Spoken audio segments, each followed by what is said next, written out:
Alright, so I already written down what I noticed already, but I wanted to do the video alongside this, so I also have a mouse now, right? I should have a mouse. Wait, is it not capturing the mouse? Capture cursor. Okay. Hello? Oh, okay, got you. Alright, awesome.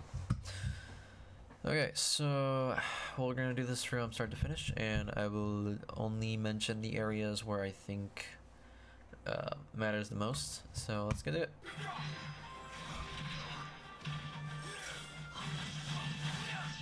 So this is just neutral. You should be gathering information. So briefly, let's talk about this scenario. Okay, you got him. Alright, so now I want you to measure his options versus your options. So you got center stage, which means you have the better positioning. Now this next part is risk reward. So now he's landing, you know he's gonna land after you get the cross slash at that slow percent, right? So now you have to measure what his options is. What's his fastest option? What are his slowest options? What are his escape options? His fastest option is jab. His slower option is obviously going to be his specials, because it doesn't matter if he does his specials at this distance. If you go for an attack, right, you're gonna always hit him first. And the other option is once he lands, he can double jump, or not double jump, he can jump away. So you need to pick an option that can cover most of these options and keep you relatively safe. So let's say probably instant turnaround back air here is pretty safe. It'll probably hit him. Or let's see here, just empty hop and see what he does and react. So yeah, you could have empty hop there and see what he did, and you didn't have to swing here. Okay.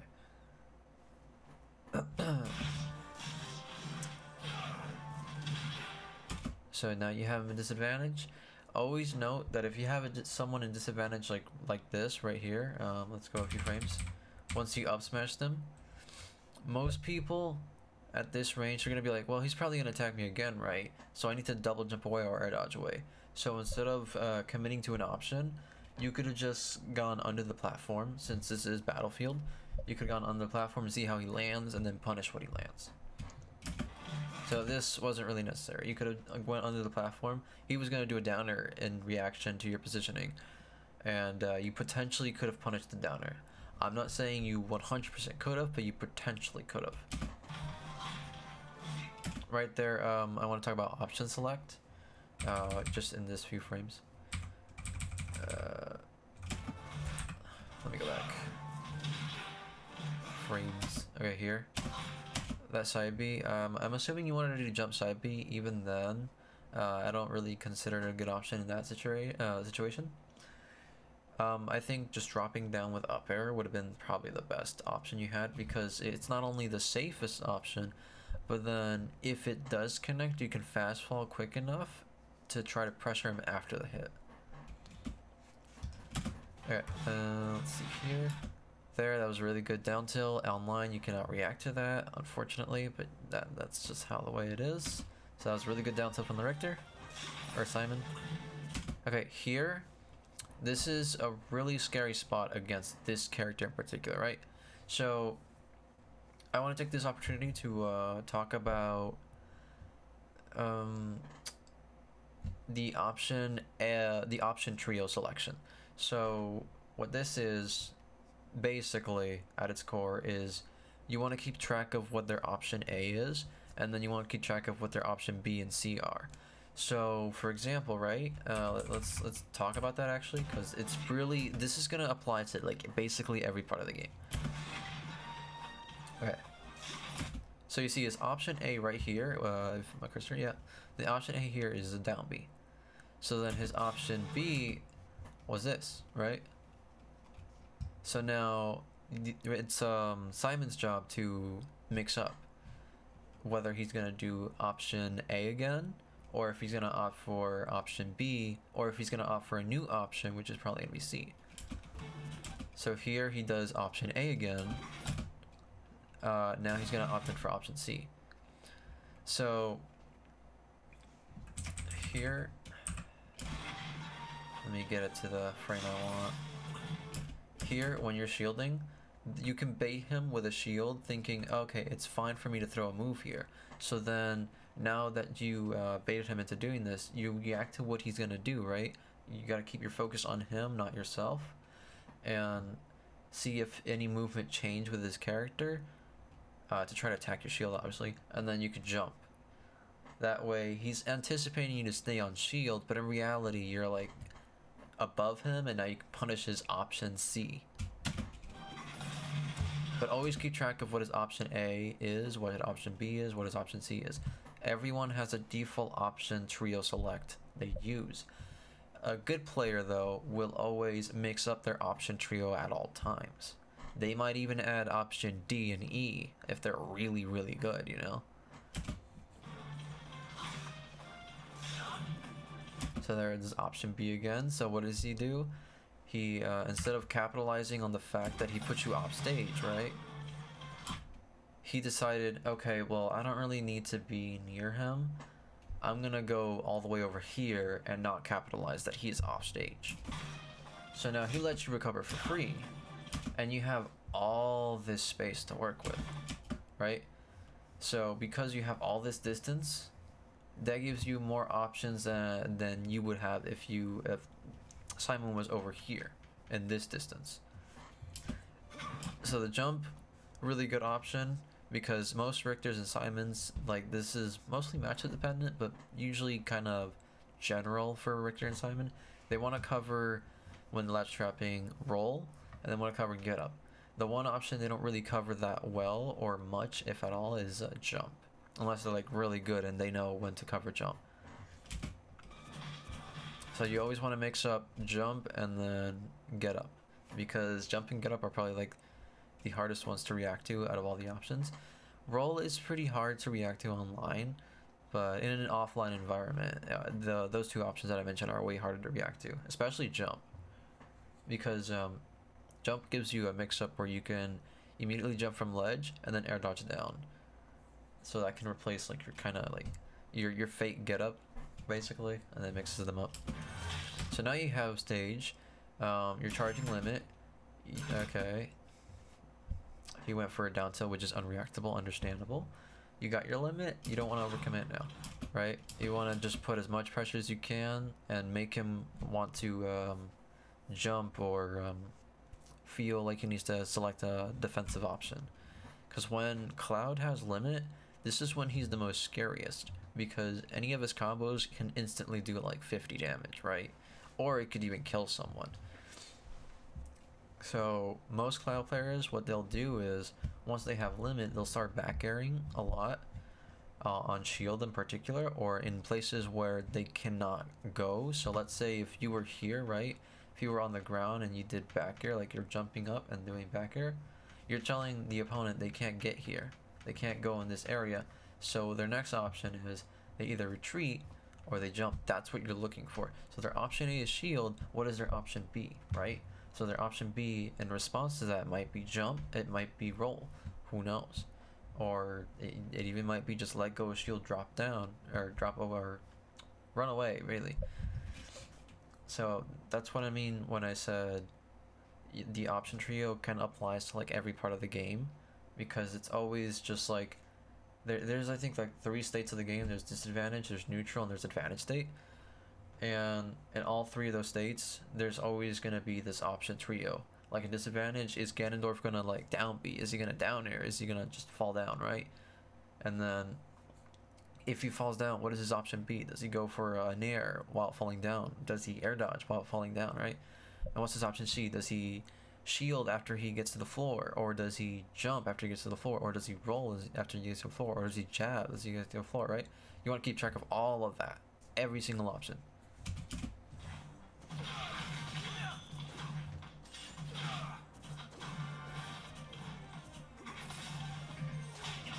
That was a really good back air. There you could have just waited a little bit and timed it properly, but it's okay. You know, you had the idea. I would have congratulated you anyway.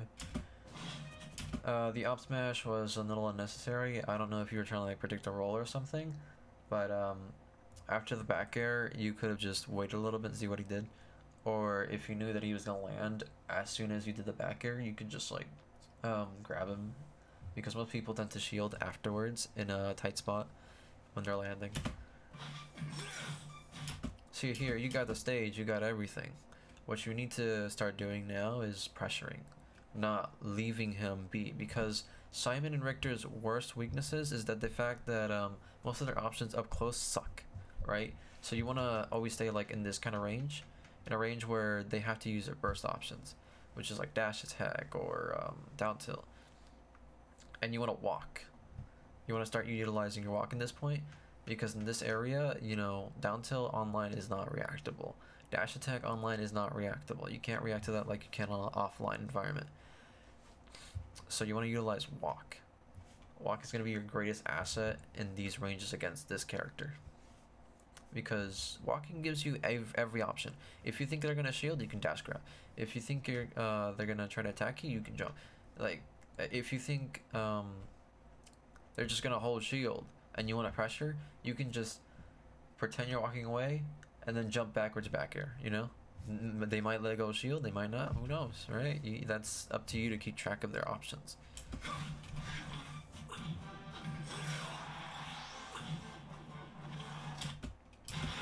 And I really want to emphasize positioning. Positioning is the concept of where you're seeing where your opponent is and then trying to find what's the best place, what's the best range to play off of my opponent. For example, for example, for me, Chrom, I'm Chrom, and when I'm fighting Roy, I feel like the best positioning is always at like slightly above mid-range. So basically, this could be Roy and this could be Chrom. This is like the best distance offline, because their burst options go here, they go here, they go all the way here, they go here. All their options go in these areas, but I'm over here, so whatever option they choose to commit to, it's not going to reach me, and then I can counter hit. That's how you want to think of positioning. So like, for example, you're here, right? You're dashing. You want to try to make his options as bad as possible. So you could just wait here, see what he do, or you could just empty hop, see what he do. You're abusing the fact that you have better positioning than he does overall to make him feel more pressured, feel more in need to do a bad option.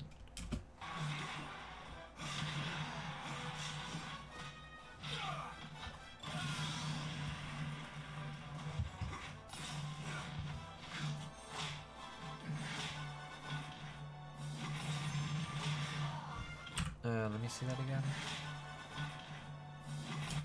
Okay, yeah, that was just an early back air. If you did the correct timing, that would have actually hit. You would have gotten cross/combo from that as well. But it's okay. You know, not everyone's perfect, and you still have a lot of practice to do. So I don't blame you.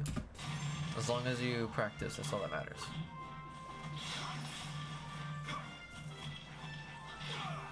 See here, you want to wait a little bit, see where he's about to land at, and then attack that area. Okay, so this goes back to option select. Forward air is not the worst option, and I'm assuming you wanted back here instead. I'm not really sure, but up air or just waiting an up tilt would have been your two strongest options. Reason being is because you're going to keep them above you. He's right here. If you uppered him, he probably would have bounced back up to the platform. Now you're here, you control center, and wherever they go to, you can cover it on reaction, because their movement speed is not good. So you can react to if they jump over here, you can react to if they run over here, you can react to if they drop down, etc. Right? That's what you want to do. That's why positioning is so important, because depending on where you are, determines how many options you can use versus how many options they can use, and how you can abuse them. So see there, this interaction right here. You went for the up B because you thought you had enough time to actually hit him. Now you're in a bad spot, right? He has stage. and now you're above him, which is never a good thing. So now he's controlling stage. He's telling you, well, you can't go over here, and you can't really go over here because I'm gonna throw an axe. So your only options right here now is to wait and let the cross go by and see what he does next, or you dash in and try to see or anticipate if he's gonna do an option over here. Luckily for you, you got away with the jump there, but then he punished you afterwards. So here, this is like the most basic Simon Richter thing ever. Every single Simon and Richter will down B at ledge. Usually, better Richter and Simons will down B around here because if you get up attack, or if you get up or jump, it'll cover it. And if you stay at ledge too long, it'll hit you. So then their F smash is gonna hit you. So really, there really isn't any option if they did do that. But if they don't really position the down B properly, then you can always jump. Jump is always an option. They're always gonna go for this basic setup every time. Unless they're a really good player and they'll actually cover different options. They should be tilting the F smash downwards though. That's not gonna hit anyone. Okay, so usually most players at your current level will dash back F smash afterwards if they have long range. Richter is a perfect example of this, or Simon. They're both the same character, okay? It doesn't matter. They're always gonna dash back F smash if they missed once. Okay, I shouldn't say always because I think that's bad terminology. They will tend to use that option more, right? Because you'll have your people here and there that are gonna like do a random option that you would not ever expect, and that just happens. It's part of the RNG aspect of competitive games, you know. Whether or not this person's gonna do this option or not, you don't really know, but you're taking an educated guess. But yeah, just keep a lookout for that. Jumping is your fastest option. You probably could have gotten away with it with a jump. Not really entirely sure, you don't know, but most of the time it's not a bad option to do it. And I hardly ever see you jump from ledge anyway. You tend to like get up or roll. So just like mix them up. Always. Okay. He rolled in, going for a grab, he evaded it, caught the down air. Okay. Nope. Okay, so it's a sorry for saying no. Okay, I'm sorry. Gotta control myself. But whenever you hit your opponent in this area, right? Let's see here. So this has to do with more so you recognizing the angles that your moves send your opponent. Once you fully acknowledge that your opponent will always be sent at a particular angle once you use a certain move, you can then determine once you even start beginning to use the move and you know it's going to hit him, right? You can begin to think about what their option B and C is. So right here, the option A is going to be double jump for him, right?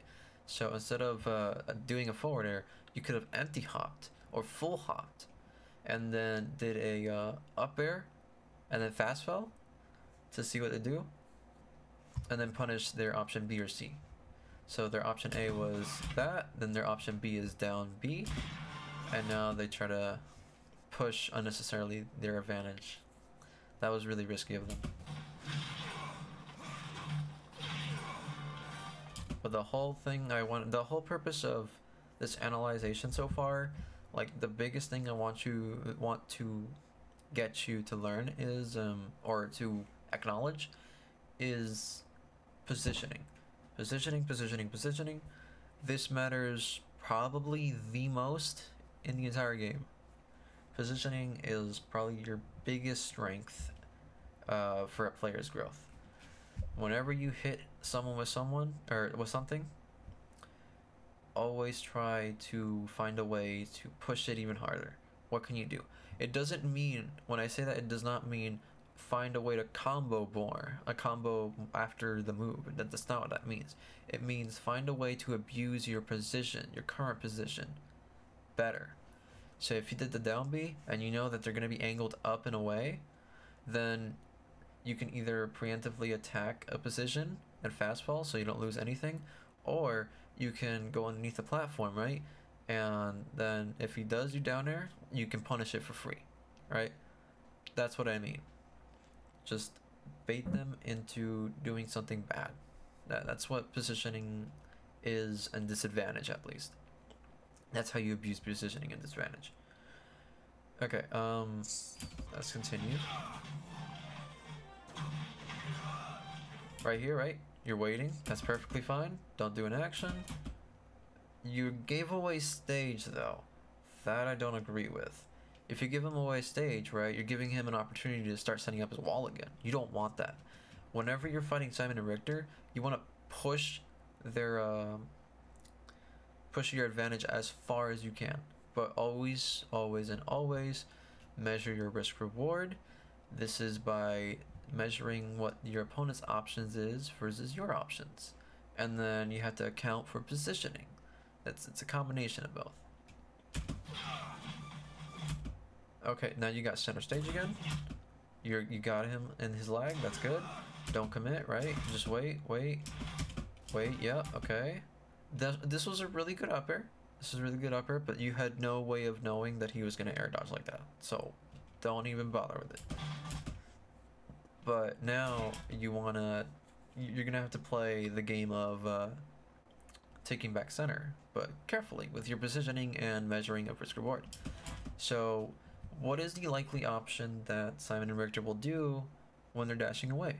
They're probably gonna side B, or they're probably gonna F tilt, usually. In this case, well, this opponent hasn't really used any of his tilts outside of like down tilt, so, or forward air, which is a little weird. So he's probably most likely going to be going for side B, or he's probably going to be going for F smash. There's the F smash, right? So now you jumped. You almost had it. You had the right idea. You had the right idea. You could have gone him. It's okay. The goal here is not to overcommit and to try to get to center and take it away from him as safely as possible. Okay, F smash. I don't know if you meant to do F tilt there, but regardless, be careful. You got him with the neutral B.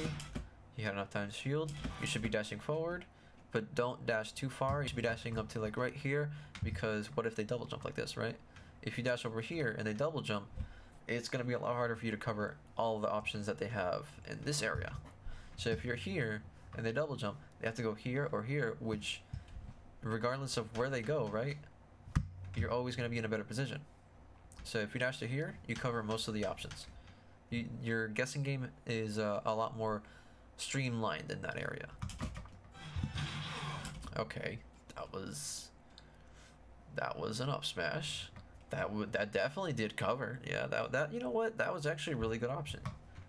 Not bad at all, you know. It covered if they landed on here. It covers if they went over. Yeah, perfectly fine.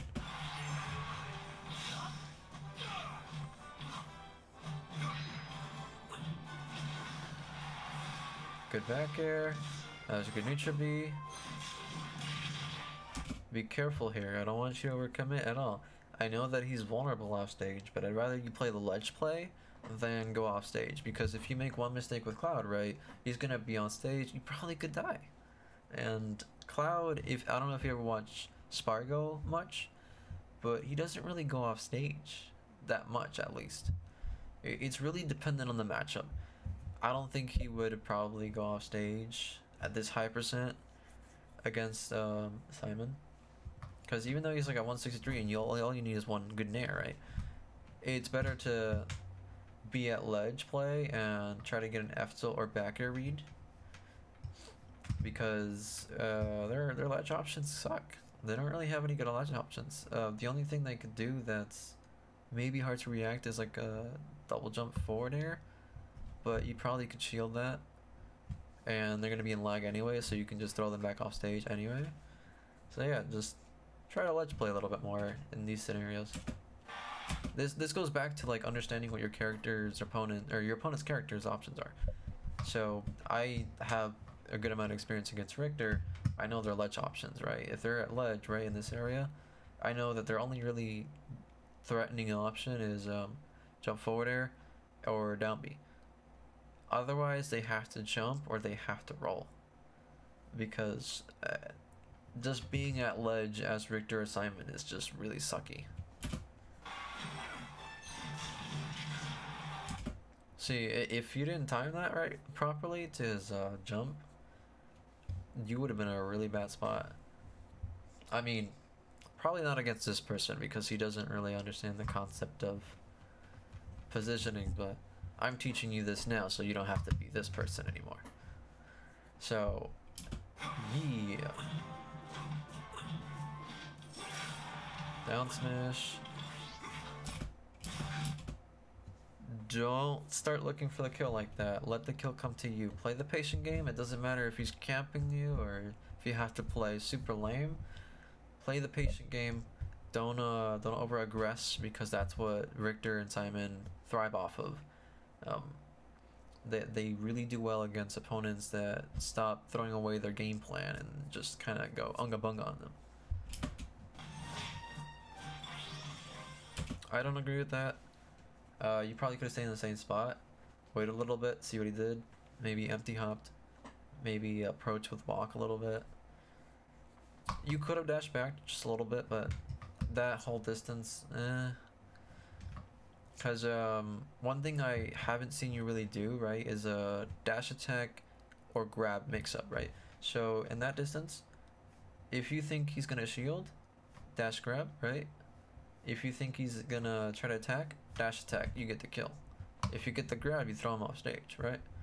So always try to, again, this goes hand in hand with positioning, knowing what your opponent's options are in this situation in particular. So in that positioning, right, let's go back to it. So it's better if I teach you like some of the things that they have, so you have a more in-depth idea of the game plan going forward afterwards. So this position, right, they might most likely to shield if you start dashing at them, because they're gonna be afraid, oh shit, he's gonna dash attack me, I'm gonna die, so I gotta shield now, right? My F smash didn't work, I gotta shield. At least that's the mindset that most people will go through in this situation in particular, because Cloud's dash attack is not really easy to react to online at all. I think it's probably one of the best unreactable moves outside of like maybe Ike's dash attack. Yeah, he shielded. He was expecting you to dash attack in there. So this is where the mix-up comes in. Your opponent is expecting dash attack, so you grab them. The next time they're in this position, they're gonna be like, I don't know what to do. Maybe I'll attack him this time, right? That's what you want to do. You want to change up their options mentally, and then you can get a kill. And if you notice that they always go for shield, then keep grabbing them until they stop shielding. Oh, right. Let's go back to that situation. So, let's say you were still shielding here, or not shielding, you were still standing here, and you saw that he shields. I recall like at one point when you did try to go for a dash grab, he spot dodge. That's the option C. So his option A was F smash, option B was shield in that specific area, right? And then his option B, if you approached him, or option C, might be spot dodge. Who knows? Maybe he keeps holding shield. You want to keep a track of that. If you know that he's gonna spot dodge, you wait a little bit before grabbing.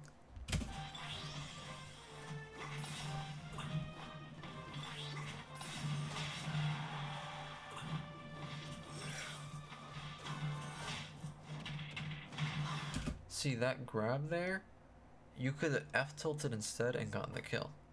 It's okay, I don't like expect you to know every single option select in every single situation. I know you do not have nearly at all the amount of experience I do. I understand that perfectly fine. It's just gonna take practice and a lot of experience, that's all. But I'm opening you up to these options now, so later on you start to remind yourself, well, I can do this option instead. But remember, it is character dependent, right? So if let's say Richter does F smash on your shield, close range, you can F tilt that. But let's say if Meta Knight did F smash on your shield, you can't F tilt that because it ends really quickly. Or another example is let's say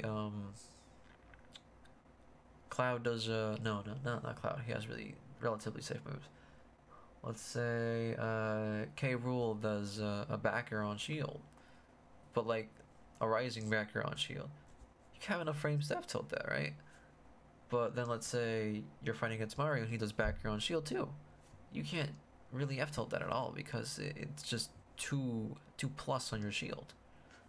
So this is where let's say this is where UFD comes into play, right? If you really wanted to know all of your options against every character, this is the place to just like search what moves are negative and what. Your up B starts on frame 7, right? Frame 7? Yeah, frame 7. So anything that's like frame or a -8 or upwards, you can punish. If it's on -7, then it's equal and you can't really punish it. So like this, let's say I want to use, yeah, let's go for downer, right? Someone downers you as Cloud and you're Cloud, you can punish with P. This is why it's really good to look at the frame data. What is punishable and what's not. Okay, going back to this.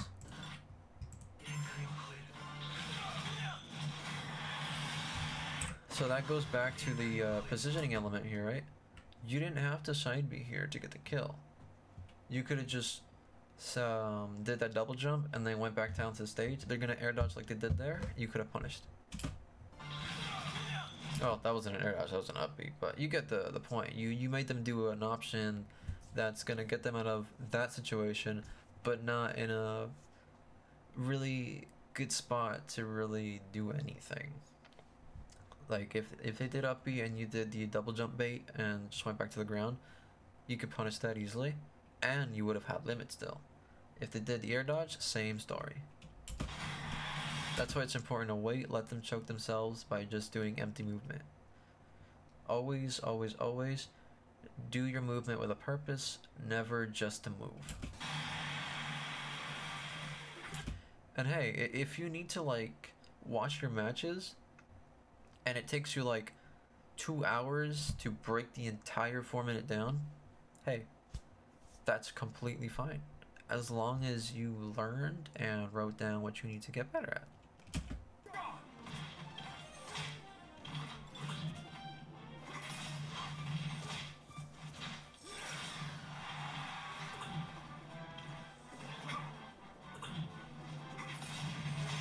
See, caught you for that roll habit. You gotta be careful. That's the one thing Simon and Richter always look for. They want to look for roll, and probably get up. They hardly ever look for get or jump unless they actually throw out neutrally. In which case, that tells you they are actively looking for jump too. So you gotta just from then on see whether option A, B, and C is, and then try to make a choice. So let's say if their option A is always gonna be axe throw, right? And then their option B is always gonna be F smash, but their option C always changes.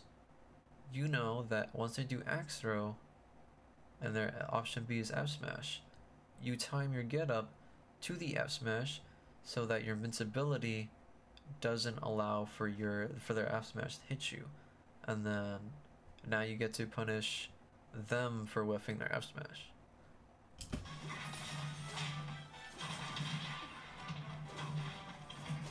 See there, when you F smash them, all you have to do is walk a little bit, see what they did, and that's it.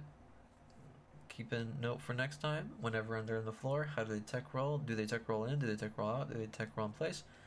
Or not tech roll in place, do they take in place? Do they get up? Do they just stay on the ground, right? You know, and then you gotta pick an option that covers most of them, and then try to cover the other option.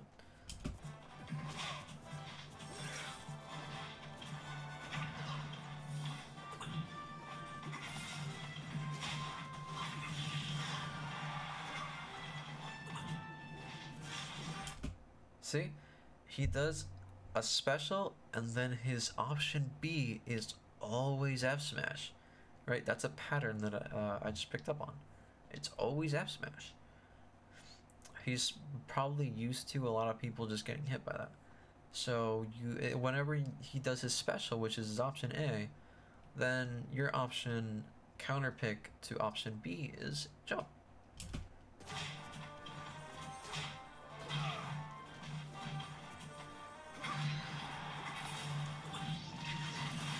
See, remember when I said about positioning? This is part of it. You were in a perfectly good place to just keep charging limit. You didn't have to jump there. See there? Instead of jumping over here where you could potentially throw an axe, you could have stayed right here. If they did side beat, you could have reacted to that with shield. And if they didn't do anything, you could have gone down and then tried to take center stage. And then you would have the better position, right? Never do things instinctively, always do things by calculation.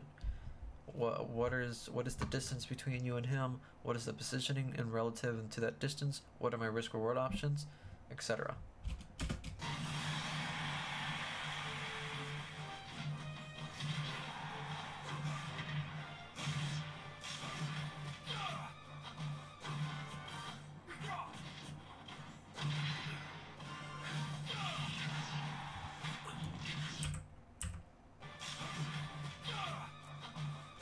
So right there, you went for a forwarder trying to punish him landing there, but instead, because most people are going to try to go for center stage after they whiff something and you're not really in a distance where you can punish them, you could have just went downwards and tried to take center first. In these kind of scramble situations, you should always try to prioritize center, because then you'll have the better positioning, then you'll have the better punish game, right? That's what you want. You want to keep them in a position where it's just not going to work out for them well. Right here, that air dodge is fine, and it's perfectly fine to shield there and just do nothing, right?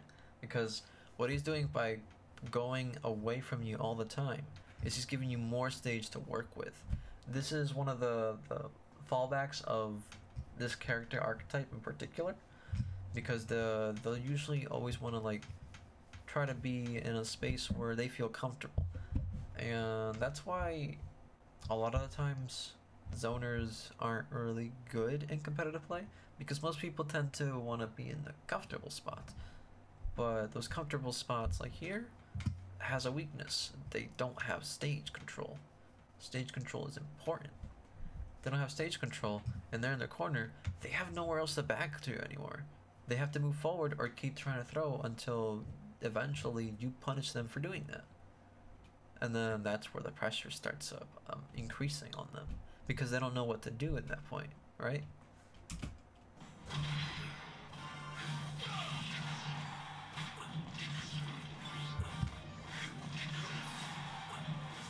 See, that whole sequence right here, you're panicking.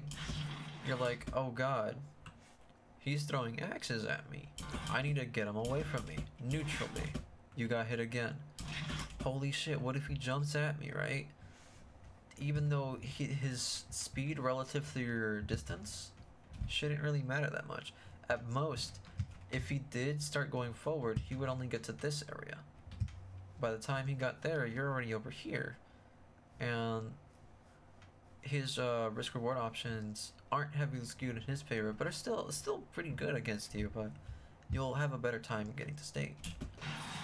So now what do? You neutrally again. You're like, oh shit, well, what if he tries to attack me, right? And now you're at the prime distance for his F smash to hit you. Oh, yeah, lucky there. That is crazy luck, dude. Woo. If that didn't have priority with your sword, that was probably GG's actually, cause Tipper F smash, I think that would kill. That's a really good dash attack. See, I think you overextended the movement here.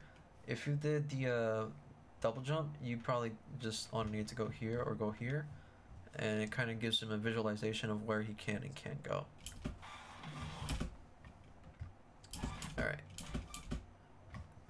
Yeah, okay, I know what you're trying to do. You're trying to either short hop forward or here to cover get up, but just use back air. It's a lot safer and a lot less committal.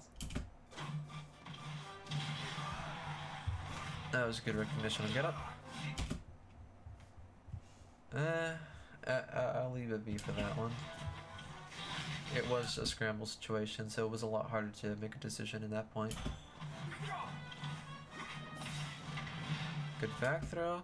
See, I like this a lot.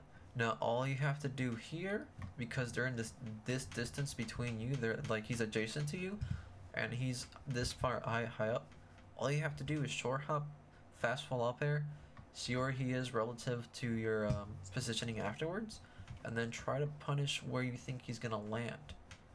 And I think he likes to land more here, because he doesn't seem like the type of player that likes to be in uncomfortable spots. So he's gonna go over here because he's gonna feel more comfortable.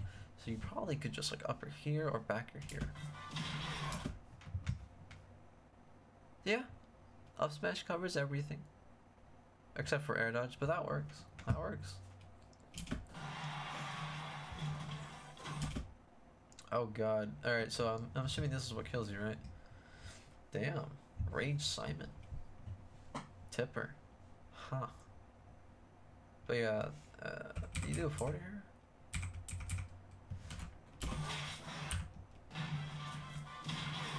You got the up smash? Remember when I said that they like to do their option B and C afterwards? This is their option B. Option B is that they go over here. They're gonna use down air. He always used down air at this position. And you didn't really catch on to it, but he always used down air. So you want to cover where his down air will be, which is usually, it's always going to be like a straight line diagonally. So you want to cover like this area, right? This circle here, this big circle here, that's where you want to be. The best way you can do about it, again, as I said, abuse your positioning, abuse the fact that you have literally all of stage, and just empty hop, short hop. That's all you have to do. You empty hop, see what he did. Does he land on here, and then recognize that he's about to land, and then punish him. Here, well, his option B, as soon as he gets to the ground, has always been F smash, so you got hit by the F smash. But it's okay. So again, main takeaway here is learning to use your positioning. So whenever you play against someone and review the VOD, see how you could have changed your positioning. How could you have done your positioning better? So by doing that, you have to see what their options are, what their best options are. Again, for example, Chrom against Roy, both against each other, being slightly away from mid-range is the best area because most of their burst options are going to be reactable and you can counter hit. But staying close by means that one of you have to do the committal option, which is going to be hard to react to, and one of you has to retreat or try to respond. This is why positioning is important. Always try to see where their space is relative to your position. So for this example, your Cloud, he's Simon, staying at a relatively good mid distance makes it so that the only options they have to choose is down tilt or F tilt. And if you think that in mid-range, if you see that in mid-range they always like to dash back, you punish that. Whenever you're in mid-range and they like to dash back to get space, go for a dash tag, go for down tilt, or do a neutral B, tell them, hey, you can't really dash back all the time, I'm gonna catch you for that. Then that makes them be like, okay, well, this option is eliminated, I gotta do a different option. Now you gotta look for that option. But because now you're in their head and they're like, oh, well, this option's gone, he clearly shows that he's punishing it. Now I have to choose from these two other options. Instead of 3, now he only has 2 that you have to guess in. So really, if you pick an option that's really safe, you can probably just cover every single option afterwards. But yeah, main thing I want you to work on, positioning. I think a really good way to improve on this is looking at other players play this, and obviously watching your positioning in your own matches. Let's say Spargo versus, I don't know, what's a really prevalent character in the meta online? Rob, right? Spargo versus Rob, we'll say Epic Gabriel, sure. But getting it pretty more, wouldn't be surprised. Alright, so this forwarder is really good because he's going to be able to cross up, and Epic Gabriel has to go for a ballsy option like Nair to try to cover the landing, or he has to guess that he's going to go behind him or in front of him and go for the grab. Okay, so he guessed right. We got the grab. Got the dash attack. But you got the up air. Interesting. Me neither. Okay, so this was really bad on Spargo's end. Just this particular situation. Every Rob will always Nair when they're falling down to the ground because it's their safest option. It's their get a free jail card, so to speak, when they're trying to land. This is really big. So what he has to do now is shield and parry. Instead, he tries to go for an aggressive option, even though most Robs like to Nair here. Pretty neutral for both of these characters. Okay, so now Epic Gabriel has a better positioning. He's gonna throw him away, right? Now he's got an adjacent angle. That means if he goes under, he's gonna cover most of Cloud's options. There's hardly anywhere Cloud can go to now if he goes underneath and try to cover every option. The other option he can aggress and abuse the fact that he's an adjacent angle. He could probably get a forward air, read no air dodge, and then Spargo has to choose between air dodge or no air dodge. Or, because it is Rob, he can go for a gyro, be safe about it, or do a laser at this distance, see what he does, and then try to punish the next option. So he went for the forward air, thinking that Spargo won't really go for an air dodge. Now he tries to abuse it, like try to get him off stage as much as he can, but now Spargo's in a really bad position, right? Epic Gabriel is in a really good spot. His positioning is really adjacent to Spargo, so that means if he lasers at this direction, right, there's a good chance he will get Spargo. But if Spargo knows this, he'll try to double jump into, and that's what Epic Gabriel wants. If he lasers and he double jumps, he can react to that option, and now he has nowhere to go. You see how you can abuse your positioning with your tools? This is a really good laser. Like, okay, so he thought Spargo's probably going to try to land for stage. So I'm going to dash back, cover with laser, which is really good. Now he's in a bad position still. He's pressured, his shield is depleting. Spargo has to move here. He either has to wait, jump, spot dodge if he thinks Epic Gabriel is going to grab, or roll in if he thinks Epic Gabriel is going to go in. So he opts for the jump, which is probably the safest option he has, because he's going to get most of the mix-ups in that situation. So he's got downer. Epic Gabriel can't really attack this. The only thing he can do at this area is that he'd have to dash back and try to cover the landing area that he's going to be in. Okay, that was really good from Spargo. So the reason why he went inwards instead of outwards is because it's going to mix Gabriel up, and it's going to keep him guessing. It's going to keep him honest when they're fighting in these skirmishes. So now Spargo's in a really good position. Although he did spot dodge, so I don't think he's going to get much of a punish. Probably just grab if the Nair doesn't hit. The Nair hits, Epic Gabriel's chasing, keeping up the pressure. He stops because he knows Spargo's probably going to go for an attack. If Epic Gabriel did know this perfectly well, he probably could have gotten a parry off of it. But I think he second-guessed himself a little bit. But that's fine. You know, he's still got the advantage. He's about to land. All he needs to do is drop the gyro now. Continue the pressure. Stay at a distance. Continue the gyro pressure. Spargo is leaving. He's charging limit. Epic Gabriel can't let him charge limit, so he's going to try to go for stage, right? Okay. So here's the thing about Rob, right? He doesn't actually have to push stage because he always has two tools that does it for him. This is the strong suit about gyro. It covers an area, right? It covers this general area. If it stays here, he's covering this spot. So that means he has to push forward. Epic Gabriel can actually just react to this. See? Now he's like, oh shit, okay. I know that he's gonna come at me. I gotta double jump away now. Gotta bait him. Back air. Boom. Nice. So he got baited. So the thing is with top level play is that most of these players are so experienced to the point where they know the option B that's most likely going to happen and the option C that's most likely going to happen when they do a certain option. So when Spargo did the double jump, he actually was baiting Epic Gabriel into going for the forward air, because Epic Gabriel knows that if he gets the forward air, he's going to be able to get the grab, and he's going to be able to get his advantage flowing more and probably get a stock off of it. Spargo knows this, so he double jumps away in hope that Gabriel will try to attack him. And he did, and he got the backer for it. Pretty sure it will be Rob since he has. So that empty hub there, that looked like he was going to do a backer, that was thinking that because, you know, Epic Gabriel got hit by backer, he's probably going to shield. But Gabriel knows this, right? This is why it's high level and top level play, because they know what he knows that he's trying to do. And that's why it's so cool, by the way. That's just so cool. Reactor games, and like what we're talking for, he's reward game, he's reward recent games.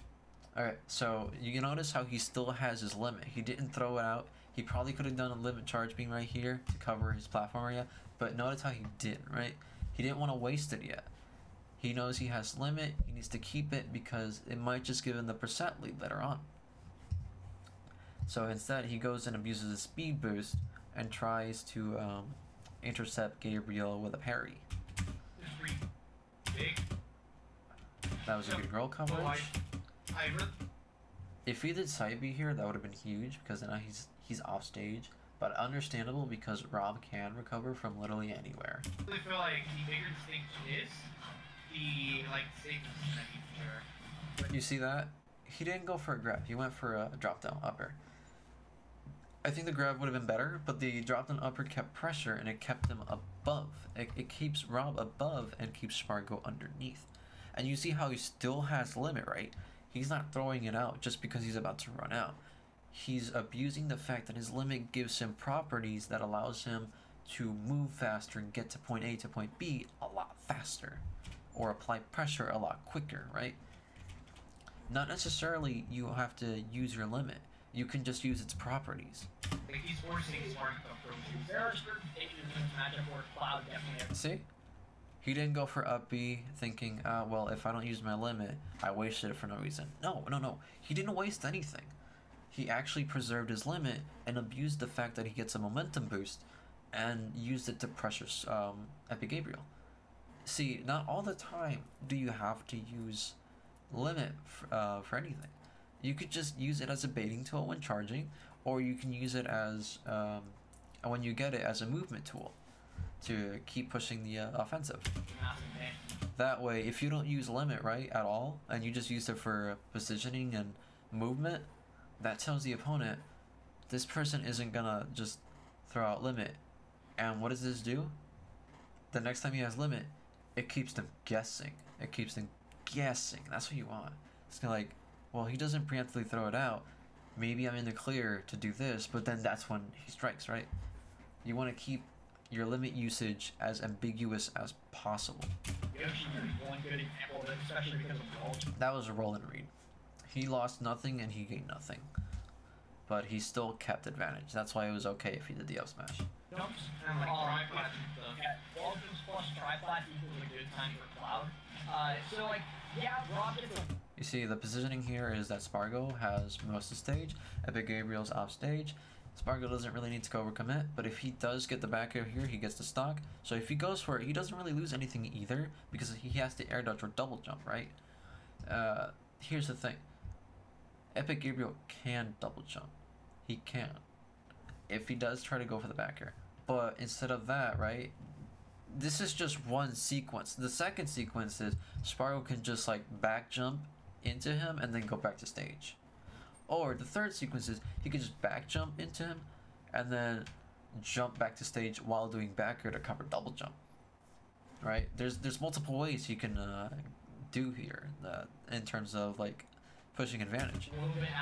So that was actually the sequence 4 where he went to try to cover double jump, which he thought Gabriel would do because, if he gets the back air there, he would die. But Gabriel knows this, right? So that's why he went opt in for the lower recovery. But the idea is you abuse your positioning to a point where it's not like you're overcommitting, but you're covering an option, and even if you don't exactly hit that option, you covered that option and you still have the good advantage position, right? You're not overcommitting. That's why I say don't overcommit. Let your opponent just hang themselves. You know, just waiting or doing an option, but never like throwing out your laggiest option is always fine. Like, let's watch it again, right? Yeah, Rob gets a little See? He didn't lose, but he didn't gain anything. bit out of the fact. See, you see, he's able to go back here safely and still pressure Epic Gabriel.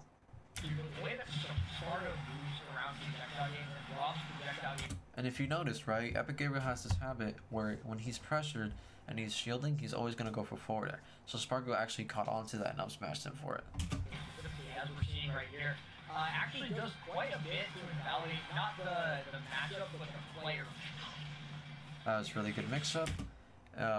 The reason why that looked like a really bad option, it looked like he was overcommitting, but actually not, because Epic Gabriel knows that if he does gyro and if he does laser afterwards with the same mix-up or the same positioning, that's a mix-up in its own.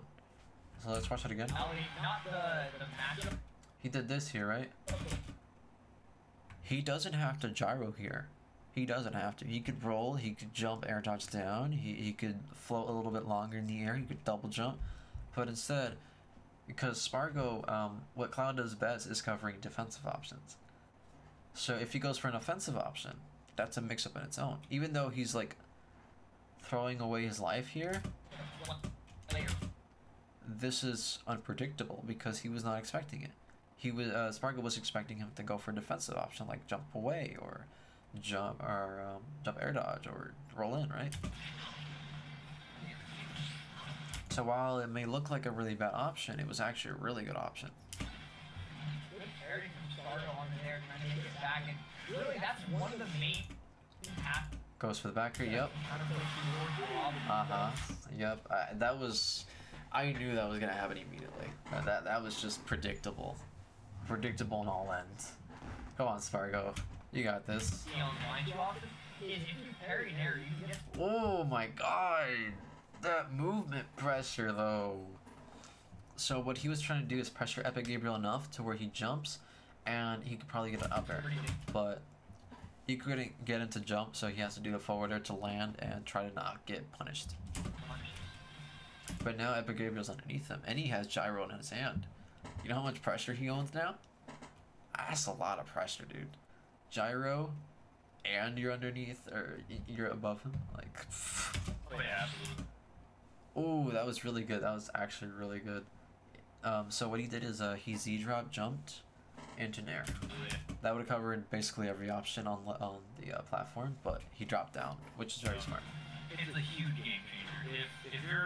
If you're fighting a Rob and they notice that you can't parry Nair, they're just gonna Nair on your shield all day long. Exactly. Exactly. If you don't ever show that you can handle a certain option, they're gonna keep doing that option until you do it. Literally what the commentary said, the commentator. If Rob players know that you can't parry or deal with Nair, they will always Nair.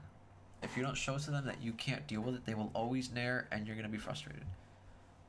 Like you just literally can't do anything about it, but You really can't. If you can't parry or find a way to deal with Nair, there's not really much of an option you have.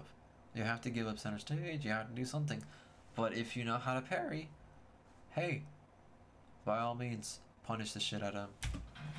and even Ike and Rob are two characters where if you can't like parry their Nairs, because that's like the main thing they're spacing out with working with, you're just not gonna have a good time.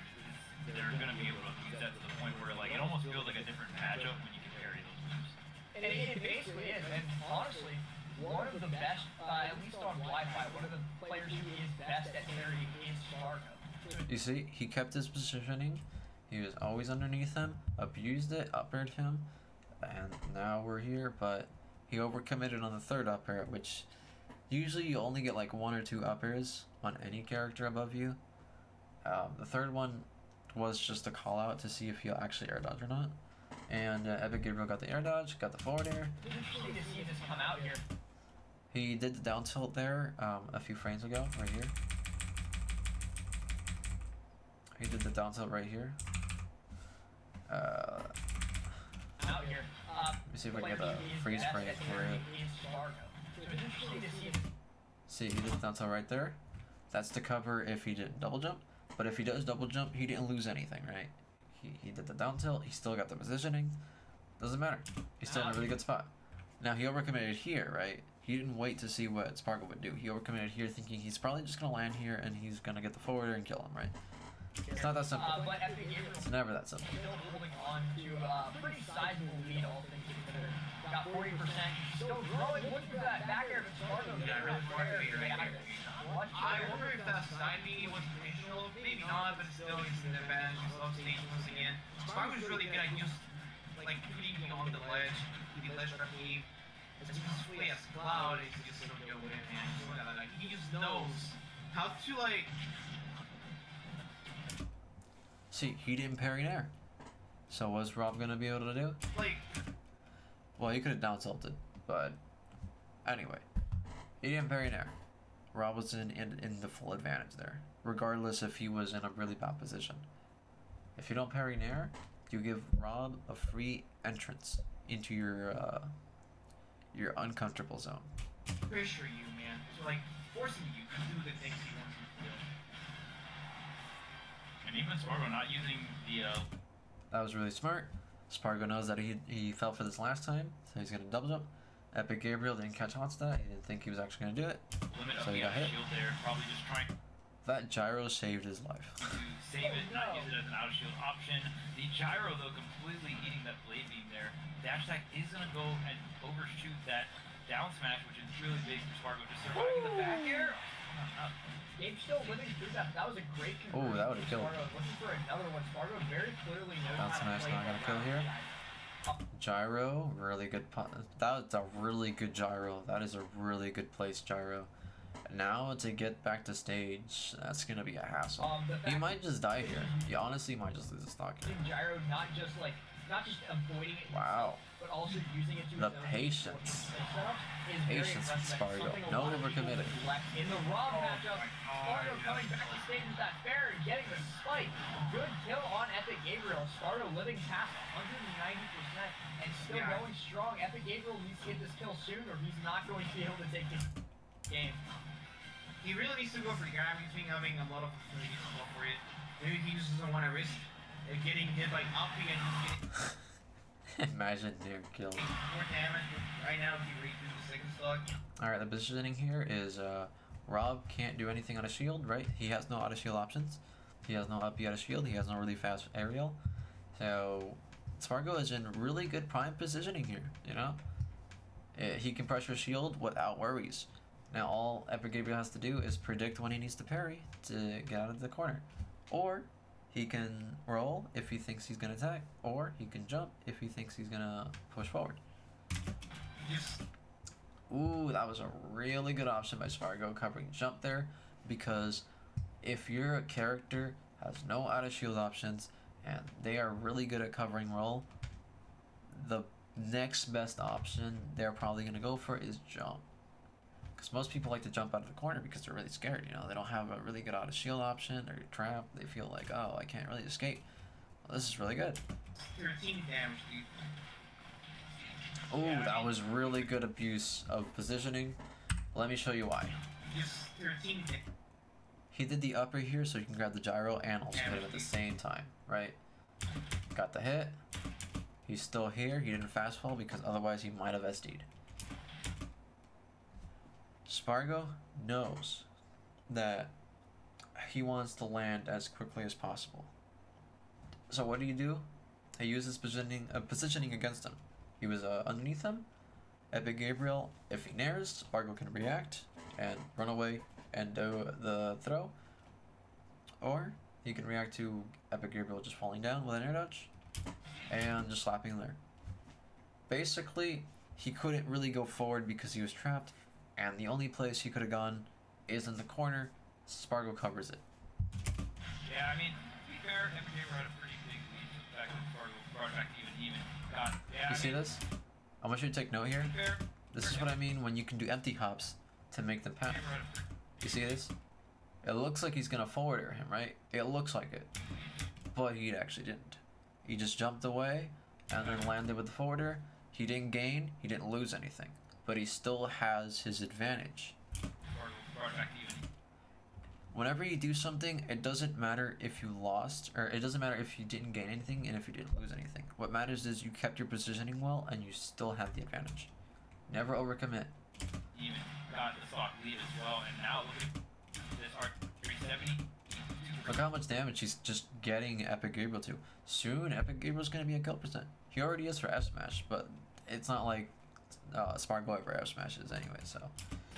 On Epic Gabriel, all these trades in favor of Spargo right now. He tried to parry down smash there, but he still got the down smash punish anyway. Wow, look at this, sending him right back to the ledge of the favorite spot. That was really good. He noticed that he loves the gyro from the ledge, and he parried it. On the map for Spargo. He tried to parry an air there, but he changed up his timing a little bit with the up B, which was really smart by Epic Gabriel. Barter spent a lot of time on this right side of This could be big. the ledge. Ooh, he thought he was gonna DI out, but he DIs in. Good shit from Spargo. And he spent a lot of time on, I said right as in. Oh my god, that's crazy. I didn't even think of that. But he lost his limit. So now killing Epic Gabriel is gonna be a lot harder. But I understand, you know, the risk reward. The risk is you lose your limit, but the reward is you might have killed them, right? You might have taken the game one. So in that kind of situation, I can see it being a good risk reward option. But honestly, for me in particular, I like to wait a little longer, see what their option is, and try to punish their option B or C. The right side. Finally gets the parry, gets the up tilt, gets the kill. That was so, that like, So Spargo just told Epic Gabriel, you can't parry here. So you're gonna die. You can't nair anymore. You're gonna get parried. So now Epic Gabriel has to mix up a lot more with air dodges, specials, and up B floating a little bit more on the air. You can't just nair anymore. But yeah, I hope that helped. That was helpful in any kind of capacity. And hey, positioning, positioning, positioning. Risk reward, risk reward. That's it.